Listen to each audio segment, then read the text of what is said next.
Limiting factor, এটা খুবই সহজ একটা টপিক। একটা বিষয় বোঝো, লিমিটিং ফ্যাক্টর আসলে কি। নামটা শুনে বুঝতে পারতেছো যে লিমিট বা সীমাবদ্ধতা, একটা সীমাবদ্ধতা মানে সীমাবদ্ধ করে ফেলতেছে কোনো একটা জিনিসকে। যেমন ধরে নাও যে একটা রেস হচ্ছে, কিসের রেস বলো তো? একটা রেস হচ্ছে কচ্ছপ আর খরগোশের রেস, ঠিক আছে? সো এটা হচ্ছে খরগোশ, এটা হচ্ছে কচ্ছপ। এখন এটা হচ্ছে বাউন্ডারি লাইন। তো কে জিতবে বলো তো? কচ্ছপ আর খরগোশের রেস হলে কিন্তু, যদিও আমরা গল্পে জানি যে কচ্ছপ জিতে, কিন্তু আসলে খরগোশটাই জিতে গেল, খরগোশটা মনে হয় ঠাস করে চলে গেল এইখানে। আর কচ্ছপ ধরে নাও যে 1 ঘন্টা পরে দেখা যাচ্ছে যে সে মাত্র এই জায়গাটাতে। তো সেই সময়ের মধ্যে খরগোশ তো অলরেডি জিতে গেছে। এখন কি আমি বলতে পারবো যে রেসটা শেষ হয়ে গেছে? আমি কি বলতে পারবো? না, রেসটা কিন্তু এখনো শেষ হয় নাই। খরগোশ জিতে গেছে, ভালো কথা বুঝলাম, খরগোশ অনেক ফাস্ট, কিন্তু রেসটা কিন্তু এখনো শেষ হয় নাই ভাইয়া। কেন শেষ হয় নাই? কারণ এখানে হচ্ছে খরগোশটা ওই পর্যন্ত গেলে তখন আমি বলতে পারবো হ্যাঁ, দুইজনের রেস শেষ শেষ, ঠিক আছে? ও ফার্স্ট হয়েছে, সেকেন্ড হয়েছে, এটা আমি বলতে পারবো শেষ হওয়ার পরে। এবং তাহলে এই রেসটা শেষ হবে কি মানে কখন হবে, এটা কার উপর নির্ভর করতেছে বলতো? যার গতি কম তার উপর, তাই না? আমি আরো ভালো উদাহরণ দিতে পারি, ধরে নাও যে এটা রাস্তা। এখন রাস্তায় একটা বিরাট বড় গাড়ি, সে একাই পুরো রাস্তা দখল করে নিছে। এখন এর পেছনে যদি চিকন রাস্তা, ছোট রাস্তা, এর মধ্যে যদি বিরাট গাড়ি ঢোকে, এই পেছনের যে গাড়িগুলো তাদের কি অবস্থা হবে বলতো? এই গাড়িটা তো খুব বেশি স্পিডে যাইতে পারবে না, তাই না? কারণ বিরাট গাড়ি, সে যদি জোরে যায় অ্যাক্সিডেন্ট হওয়ার সম্ভাবনা আছে, সে যাবে আস্তে আস্তে। কিন্তু এই গাড়িগুলো তো ছোট, সে তো চাইলে ঠাস করে অনেক স্পিডে যাইতে পারে। কিন্তু এই গাড়িগুলার গতি কার উপর নির্ভর করতেছে বলতো? এ চাইলেই কি ঠাস করে অনেক স্পিডে যদিও যাইতে পারবে, কিন্তু যাইতে পারতেছেন না। এখানে বড় গাড়িটার উপর, অর্থাৎ যার গতি কম, তার উপরে কিন্তু এরা নির্ভর করতেছে, তাই না? তুমি আরো সুন্দর একটা উদাহরণ দিই, তোমার ক্ষেত্রে এটা রিলেটেড হবে। দেখো, ধরে নাও যে তুমি পড়ালেখা করবা। সো পড়ালেখার জন্য তোমার ঘরে টেবিল আছে, তোমার ঘরে পর্যাপ্ত পরিমাণ আলো আছে, কোনো আত্মীয় স্বজনও আসে নাই। তাহলে কি হবে বলো তো? তুমি তোমার পড়ালেখার সর্বোচ্চ পরিমাণটা দিতে পারবে না। কিন্তু যদি এগুলোর মধ্যে যে কোনো একটা ফ্যাক্টর যদি একটু উল্টাপাল্টা হয়ে যায়, সেক্ষেত্রে কি হবে? ধরে নাও যে তোমার কারেন্ট চলে গেল, ইদানিং তো খুব কারেন্ট যাচ্ছে, তাই না? সো কারেন্ট চলে গেল, তাইলে কি হবে?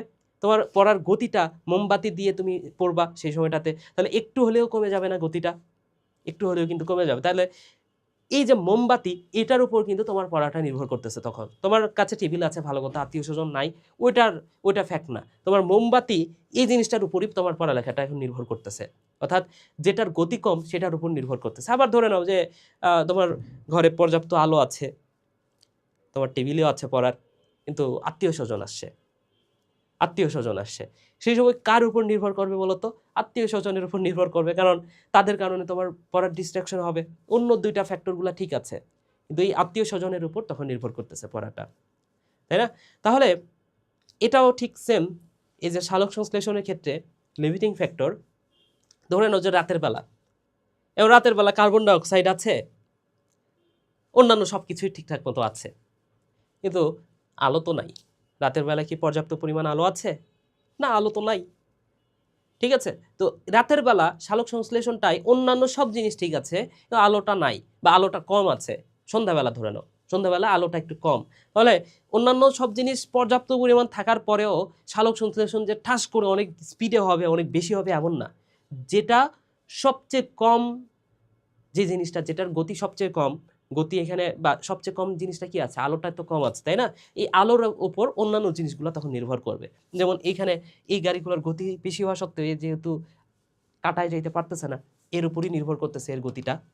ঠিক তেমনি আলোর উপরই তখন অন্যান্য জিনিসগুলোর গতি নির্ভর করবে, এই আর কি বিষয়। এটা হচ্ছে লিমিটিং ফ্যাক্টর। তাহলে আলো, সন্ধ্যাবেলায় আলো হচ্ছে একটা লিমিট তৈরি করে দিচ্ছে, যে অন্যান্য জিনিস থাকলেও সালোক সংশ্লেষণ ঠিকঠাক মতো চালাইতে পারতেছে না, এই আর কি বিষয়। তাহলে হ্যাঁ, এখানে কি বলা আছে এটা এখন আমরা পড়ি। এখানে দুই ধরনের মতবাদের কথা বলা আছে। একটা বিজ্ঞানী হচ্ছে বিজ্ঞানী লিবিক, তিনি যে মতবাদ দিয়েছে সেটা হচ্ছে ল অফ মিনিমাম। লিবিকের মতবাদটা হচ্ছে ল অফ মিনিমাম। এই লিবিকের মতবাদের উপর ভিত্তি করে ব্ল্যাকম্যান 1905 সালে ল অফ লিমিটিং ফ্যাক্টর এই সূত্রটা প্রদান করেন, বা সীমাবদ্ধতার ফ্যাক্টর সূত্র।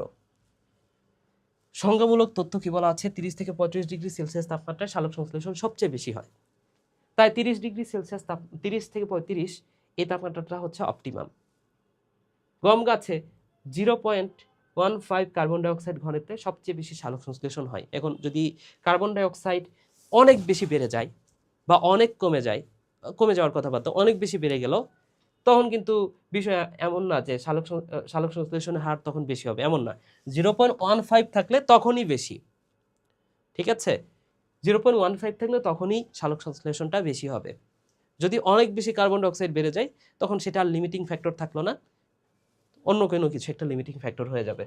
জলজ উদ্ভিদে কার্বন ডাইঅক্সাইডের ঘনত্ব 1.1% পর্যন্ত সালোক সংশ্লেষণ এর হার বাড়াইতে পারে, ঠিক আছে?